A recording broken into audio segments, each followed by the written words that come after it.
운행이 시작됐어요. 법이 무슨 생각으로 만든 거지? 편도 2차로 일반도로 같은 경우에는 시속 80km입니다. 80km예요? 네, 맞습니다. 충격적인 사실을 알려드리겠습니다. 너무 충격이에요. 너무 충격이에요. 네, 안녕하세요. 과학기만입니다. 반갑습니다. 김진아입니다. 네. 너무 영광입니다. 저희가 영광입니다. 세상에. 사실 모신 분은 어떤 분인지 궁금하신 분도 계실 텐데 도로교통법 관련해서 뭔가 공무원 시험이나 이런 것들 보신 분들은 다 아실 거예요. 김진아 강사님. 우리나라에서 가장 많이 팔리는 책이기도 하고 현재 네이버나 예스24에서 판매량 1등을 기록하고 있습니다. 엄청난 책들을 만들어 주시고 그리고 많은 분들이 일타 강사라고 인정하는 그런 훌륭한 강사님이 저희 모카에 이렇게 또 방문해 주셨습니다. 한번 만져봐도 되겠습니까? 진짜 김한윤 기자님이 맞는 것 같아요. 진짜 너무 영광입니다. 네. 오시면 여쭤보고 싶은 게 정말 많았습니다. 이거 하나씩 다 여쭤보려면 진짜 오늘 시간 부족할 텐데 일단 제가 네네. 진짜 부끄럽게 벌점을 하나 받은 게 있어요. 어떤 벌점입니까? 어떤 거냐면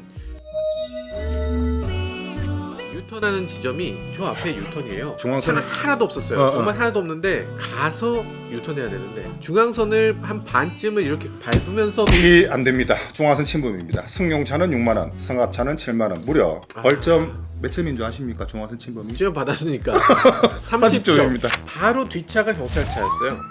이렇게 돌고 나서 딱 보니까 세우길래 저는 왜 세웠는지 몰랐어요. 평소에 그러니까 안일하게 운전한 거지. 어느 순간 조금씩 더 먼저 돌기 시작하다가 나중에는 이렇게 밟고 지나간 거예요. 밟고 지나가니까 경찰차가 바로 세워서 벌점 30점에 이러시더라고요. 벌점 혹시 기자님 강경교육은 받으셨습니까? 그래서 감경교육 받았습니다.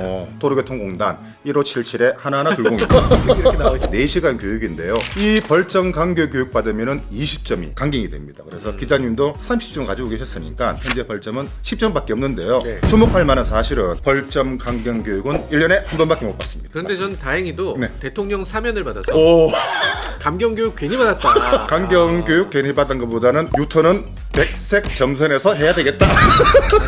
어떻게 그런 짓을 했을까 싶은 후회가 막 되고요. 근데 많은 분들이 그렇게 착각하시는 것 같아요. 그리고 그게 30점이나 벌점을 줄 줄 몰랐어요. 다행히 중앙선 침범본이라서 인적 교통사고가 발생되지 않았기 때문에 범칙금만 벌점만 받은 거지. 만약에 그 상황에서 기자님이 인적 교통사고가 발생했다. 그런 상황은 아니었어요. 아무도 없는 진짜 아무도 없는 상황이었어요. 어쨌건 그 상황에 사람이 다쳐버렸다 그러면은 중요 12개 항목에 해당되기 때문에 형사처벌 대상자였습니다. 기자님이 말씀드렸다시피 중앙선 침범 30점 이게 왜 그렇게 큰 점수냐면은 우리가 흔히 3주 이상의 정말 큰 치료 요하는 사고를 중상해라고 합니다. 그러면 중상 일면당 과연 벌점은 몇 점이겠습니까? 만약에 그렇다면 한 300점 받아야죠. 충격적인 사실을 알려드리겠습니다.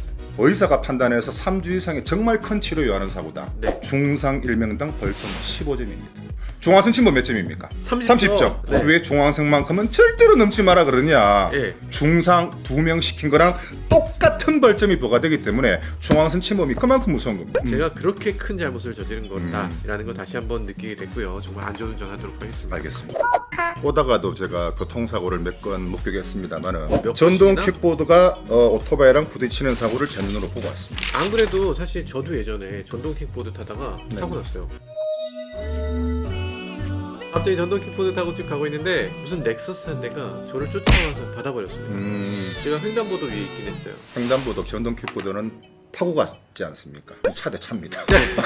대부분 타고 건너가기 때문에 자전거 횡단도에서는 타고 가도 됩니다만은 횡단보도에서는 내려서 끌고 가야 됩니다. 그날따라 진짜 잠깐 미쳤었나 봐요. 그러니까 전동 킥보드가 정말 나쁜 게 그런 지점인 것 같아요. 맞습니다. 그 자꾸 이상하게 그걸 넘게 돼요. 손을 자기도 처음엔 다짐은 그렇지 않은데 이상하게 자기도 모르게 그걸 넘게 돼. 이제 2021년 5월 13일부로 헬멧도 착용하지 않으면 이제 범칙금 부과됩니다. 그거 좀 애매한데요. 그럼 문제는 범칙금 부과되는 것은 좋은데 일반 국민이 나 공유 킥보드를 타야 되겠어. 이 안전물을 가지고 다녀야 된다는 겁니까? 그러면 이 말이 안 되죠. 말이 안 되네요. 어떻게 헬멧을 가지고 다니느냐. 그런 내용도 앞으로 조금 좀 손질을 좀 해야 되는 게 아닌가라는 생각이 듭니다. 지금은 공유 킥보드를 사용하려면 헬멧을 써야 됩니까? 5월 13일부터 쓰지 않으면 범칙금 20만 원의 벌금이나 구류 또는 과료가 부과됩니다. 정확한 금액은 5월 13일 날 도로교통법 시행령에서 범칙금이 얼마 부과됩니다라고 나오겠죠. 현장에서 경찰 공무원이 단속할 수 있습니다. 부류가 된다고요? 아니 내가 전동 킥보드 탔다고 해서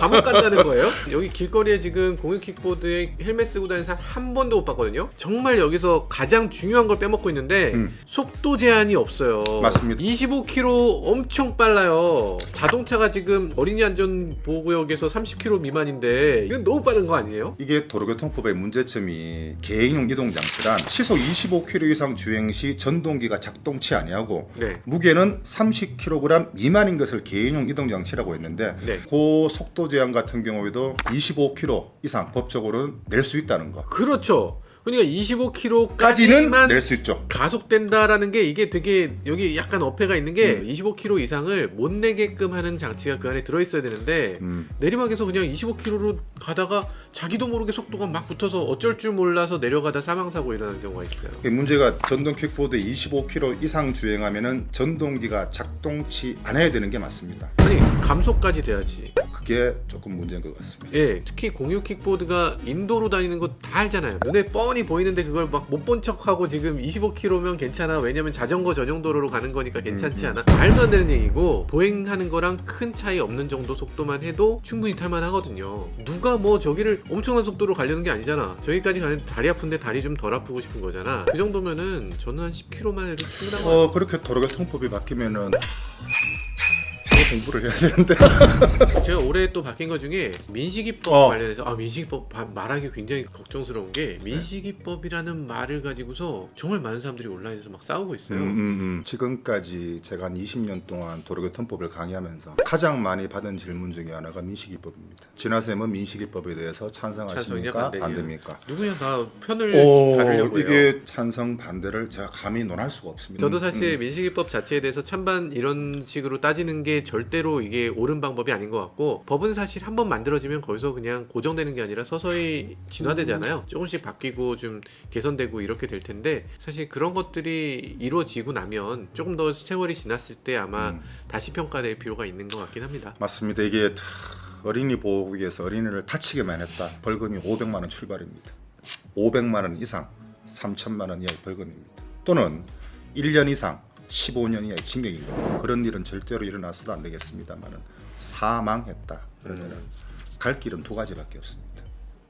3년 이상의 징역입니다. 또는 20년입니다. 어린이 보호구역은 좀 우회해서 가시고 어쩔 수 없이 어린이 보호구역을 경유한다면은 진짜 어텐션에서 가셔야 됩니다.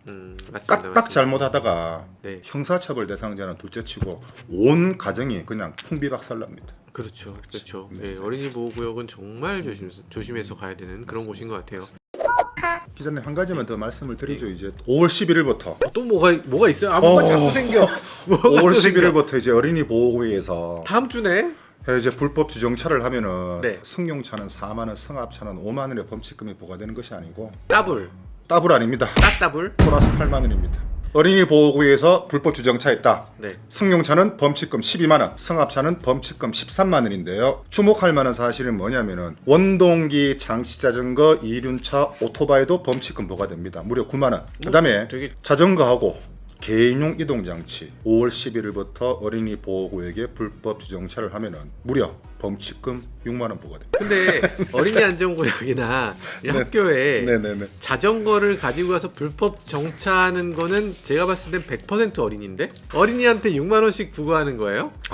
허를 찌르는 질문을 이 질문에 이걸 어떻게 해야 돼? 아니 그건 법이 무슨 생각으로 만든 거지? 5030이 시작됐어요. 그거는 그런 질문도 제가 엄청나게 많이 해봤는데 도로교통법 시행규칙에는 주상공굴에서 주택지, 상업지, 공업지에는 50km 이내로 간다라고 명시되어 있습니다만은 도로교통법 시행규칙에 일반 도로에 모두 30km 간다라고 명시되어 있지 않습니다. 단지 이제 어린이 보호구역은 시장 등이 30km 이내로 제한할 수 있다고 명시되어 있거든요. 근데 일반 도로에서 30km 이내로 제한한다라고 명시되어 있지 않습니다. 그래서 이 최고 속도 같은 경우에는 고속도로에서는 속도 제한권자가 경찰청장입니다. 하지만 고속도로를 제한 도로 속도 제한권자 같은 경우에는 시도 경찰청장입니다. 그래서 이거는 각 지역마다 지자체마다 이렇게 속도가 제한될 수 있다는 거지. 편도 2차로 일반 도로 같은 경우에는 시속 80km입니다. 그러니까 80km예요? 네, 맞습니다. 최고 속도가 편도 1차로 주택지, 상업지, 공업지역이 50km고 네. 근데 편도 1차로 들어오더라도 주택지, 상업지, 공업지역이 모두 50km가 아니고 시도 경찰청장이 필요하다고 인정하면은 이 지역에서는 60km 가세요라고 허락할 수도 있습니다. 하지만 편도 2차 이상 일반 도로의 최고 속도는 50km 아니고 60km 아니고 80km입니다. 너무 충격이에요. 너무 충격이에요. 아니 일반 도로라는 건 오토바이도 갈 수 있는 그 일반 도로 맞습니다. 80km까지 올라갈 수 있는 거예요? 편도 2차로 이상의 일반 도로의 법정 속도는 도로교통법 시행규칙에 80km 이내라고 법에 명시가 되어 있습니다. 아 그래요? 도로교통법의 문제가 아니었구나 그게. 도로교통법 문제가 아니라 네네. 경찰 네, 그렇죠. 단위에서 그렇죠. 이제 요 정도의 속도로 그렇죠. 했으면 좋겠어 그렇죠. 라고 하고 도로마다 지정할 수 그렇죠. 있는데 그렇죠. 그걸 50km 정도로 그렇죠. 해서 이렇게 지정하고 있는 거고 맞습니다. 실제로는 50km로 딱 맞춘 게 아니라 그렇죠. 그렇죠. 그거보다 더 높은 경우도 맞습니다. 낮은 경우도 있다. 맞습니다. 5030에 대해서 완전히 오해했네요. 맞습니다. 사실 5030이 그게 그냥 단순하게 진짜 다 50, 다 30 이거 아니다. 제가 그런 질문을 너무 많이 받아가지고 오늘까지 제가 거짓말 받을 줄은 몰랐습니다. 많은 사람들이 궁금해하는 거 지금 일타 강사님께서 그 말씀을 시원하게 해주셔야죠. 정말 속이 좀 시원한 것 같아요. 도로 위에 가장 꼴불견 베스트 3를 꼽으신다면?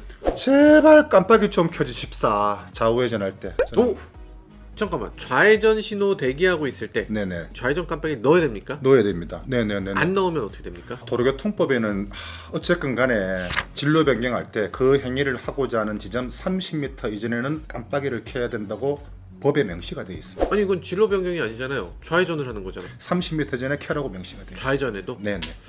좌우회전. 좌우회전도? 네네네.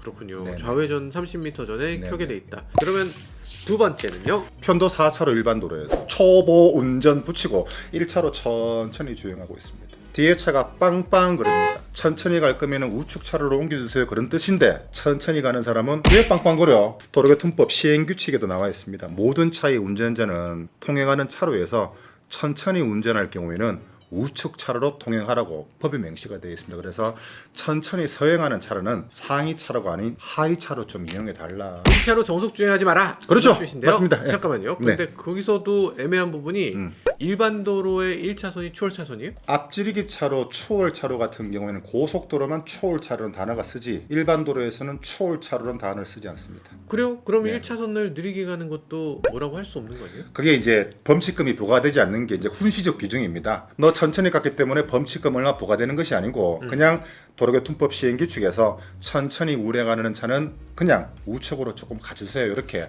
조금 약하게. 1차로 정속 주행을 하면 정말 나쁜 건 뭐냐면 오른쪽으로 추월하게 만들고 그 차가 또 칼치기를 하게 만들어요. 그래서 이게 1차로는 무조건 비워줘야 나도 안전하고 남도 안전하고 모두가 더 빠르게 갈 수 있는 맞습니다. 그런 방법입니다. 맞습니다. 1차로를 정말 비워주셔야 돼요. 일반 도로에서도 마찬가지로 이 시행령에 이게 있잖아요. 그러니까 벌금을 내지 않는다 뿐이지 옆으로 비켜야 되는 건 맞습니다. 맞습니다. 자, 1위는요. 운전할 때 개나 고양이 안고 운전하는 사람이 있습니다. 이렇게 너무 충격적입니다. 개하고 같이 운전한다고. 그렇죠. 안고 이렇게. 개같이 운전하는. 더 충격적인 사실은 뭐냐면은 자기 애를 안고 운전하는 경우도 있습니다. 아니 그건 진짜 너무한데. 이건 너무 그런 경우가 너무 많습니다. 무식해서 그렇습니다. 그러니까 그게 네, 맞습니다. 애가 에어백이 되는 거군요. 맞습니다. 사고가 나면. 맞습니다. 심지어 에어백이 여기서 터지는데 맞습니다. 그 위험한 곳에 애를 안고서 운전을 한다. 제가 왜 이런 말씀을 드리냐. 개나 고양이 애를 안고 운전을 한다. 당연히 형사처벌 대상자가 되어야 됩니다만은 네. 형사처벌 대상자가 아니고 승용차는 범칙금 4만 원, 승합차는 범칙금 5만 원 부과됩니다. 벌점도 없습니다. 애를 이게 안고 충격적인 사실입니다.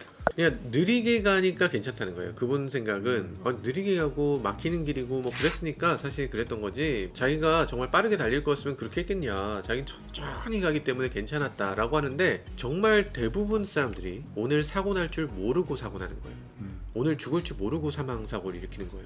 그런데 그거를 어떻게 내가 오늘 절대로 사고를 일으키지 않을 거라고 확신을 하고 그렇게 하는지 모르겠어요.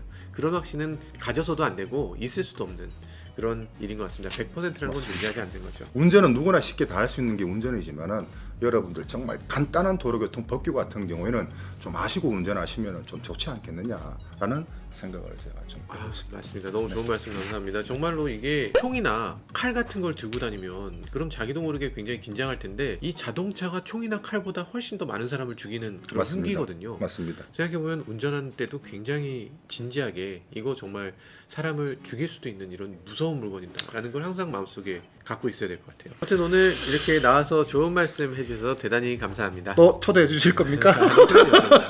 네, 지금까지 저는 모카 김한이었습니다. 김진아였습니다. 고맙습니다. 감사합니다. 네. 그러니까 이대로 시험 보면은 저 빵점 맞겠죠? 운전직 공무원 한 8할 정도는 공부하신 것 같습니다. 그래요? 감사합니다. 감사합니다. 뭐 대단히 좋은 말씀 해주셔서 너무 감사한데. 오늘도 초대해 주셔서 너무 고맙습니다. 네, 감사합니다. 고맙습니다. 네.